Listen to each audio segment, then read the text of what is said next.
Trump freezes aid to South Africa over controversial land law, but some white South Africans are not too enthusiastic about his immigration offer to relocate to America. Good evening, I'm Sal Pierre, and this is your latest update on US and world events. In a bold move today, President Donald Trump signed an executive order aimed at halting U.S. assistance to South Africa over its controversial land reform policies, which Trump claims discriminate against white farmers. The new law, signed by South African President Cyril Ramaphosa, allows the government to seize farmland from ethnic minorities without compensation, a policy that has sparked international outrage. Trump's executive order explicitly states that the U.S. will no longer provide foreign aid to South Africa unless the government ceases human rights violations related to these land seizures. The order also directs U.S. agencies to cease all assistance to South Africa, except when deemed necessary. Trump also took a firm stance on supporting Afrikaner refugees, urging the U.S. to provide resettlement opportunities for those fleeing South Africa due to what he described as government-sponsored race-based discrimination, aiming to address the long-standing racial disparities in land ownership. However, critics argue that the policy could exacerbate tensions and worsen the plight of South Africa's white farmers. The U.S. had already pledged to send nearly $440 million in assistance to South Africa in 2023, with over $270 million allocated through USAID. Trump's executive order comes as his administration has been reducing foreign aid and cutting back on USAID funding. The move also highlights growing tensions between South Africa and the United States on the global stage. South Africa has taken a strong stance against Israel, accusing the nation of genocide in Gaza, while also rekindling ties with Iran, further complicating relations. Ramaphosa has insisted that South Africa will not be intimidated by external pressure. In his State of the Nation address, he declared, "We are, as South Africans, a resilient people, and we will not be bullied." That's the latest on this developing story. Stay tuned for more updates, right here on Sal's US and World News. Good evening. I'm Ahmed Khan reporting for Sal's US and World News. Following a freeze on aid to South Africa, Trump's next move was to extend his hands to white South African to immigrate to America. President Donald Trump's offer to provide refuge in the United States for white South Africans facing alleged persecution has been met with mixed reactions, with many choosing to stay and fight against the current political climate in their home country. On Friday, Trump signed an executive order freezing U.S. aid to South Africa, citing a controversial land expropriation law that allows the government to seize farmland from minority groups, particularly white farmers. As part of the executive order, Trump proposed resettling Afrikaners, white descendants of early Dutch and French settlers, as refugees in the U.S., claiming they are victims of racial discrimination in South Africa. However, many white South Africans, including members of right-wing lobby groups, have rejected the offer. If you haven't got any problems here, why would you want to go? Asked Neville van der Merwe, a pensioner from Cape Town. He added that the situation in South Africa is not as dire as Trump suggests, with people continuing their daily lives without significant disruption.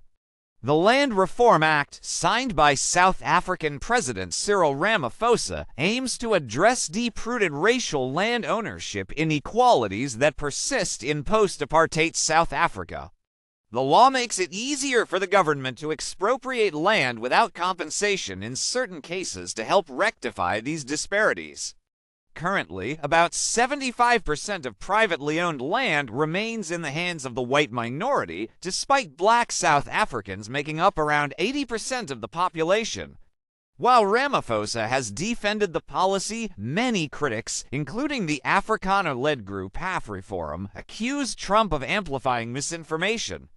AfriForum, which lobbied Trump's previous administration on behalf of Afrikaner interests, announced it would not be taking up the U.S. offer. The group's CEO, Cyril, argued that emigration would risk losing their cultural identity as Afrikaners.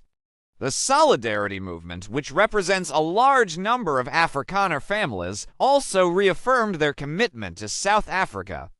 A representative from Orania, an Afrikaner-only enclave, echoed similar sentiments, stating that they do not wish to become refugees and are dedicated to their homeland. While many rejected the offer, some South Africans appreciated the gesture. "I think it's a very nice gesture from Donald Trump to offer us asylum," said Werner van Niekerk, a carpenter from Cape Town, though he did not specify whether he would take up the offer. Others, however, saw the lighter side, with one person humorously asking if there would be a test to determine your Afrikanership to qualify for the offer. Despite the mixed reactions, South Africa's government continues to defend its land reform efforts, with Ramaphosa and others emphasizing that the policy does not involve the forced seizure of land but seeks to correct historical injustices. That's the latest on this story. Keep it locked here for further updates on Sal's US and World News. Good evening. I'm Jackie Pierre with your US and World News. Tonight, we take a closer look at the Afrikaners, a South African ethnic group whose history spans over 4 centuries, from their Dutch, German, and French roots to their complex role in the country's political landscape today. The Afrikaners first arrived in South Africa in 1652, when Dutch settlers established a station near the Cape of Good Hope. Over time, they were joined by French Protestants, German mercenaries, and other Europeans, with many of them eventually becoming known as Boers or farmers. Through their efforts, they developed a distinct culture and language Afrikaans marked by influences from Dutch, African languages, and other European tongues. Over the years, they have built a rich heritage around agriculture, language, and tradition. However, the Afrikaners' legacy is also intertwined with the history of apartheid, a brutal system of racial segregation that they played a significant role in maintaining. Though they were the minority, Afrikaners' control of the government in 1948 led to policies that systematically restricted the rights and freedoms of the black majority. It wasn't until 1994, when Nelson Mandela became South Africa's first black president, that apartheid came to an official end. Today, the Afrikaners live in a multi-ethnic South Africa where all races are allowed to participate in government. Despite this, the number of white South Africans, including Afrikaners, has steadily declined since at least 1986, with an estimated 112,740 fewer whites between 2016 and 2021. Many Afrikaners have emigrated, seeking better opportunities or escaping racial violence, with notable communities now in countries like the United Kingdom, Australia, and South America. Though the political landscape has changed, Afrikaners continue to celebrate their culture and heritage. Sports like rugby, cricket, and golf remain popular, while traditional food, music, and dance play an important role in their daily lives. Despite some of the challenges they face, Afrikaners maintain a deep respect for their history, with Afrikaans remaining one of South Africa's 11 official languages. However, there are ongoing debates regarding the future of the Afrikaners in a country that continues to evolve. The white population in South Africa is expected to decrease further, and questions about the Afrikaners' place in a post-apartheid society continue to be discussed. That's the latest on this story. Stay with us for more updates on Sal's US and World News. This is Sal. Thank you for watching. We promise to bring headlines and detailed reports mostly as the events are happening. Please subscribe to the channel, like and share our videos. We appreciate your support so much.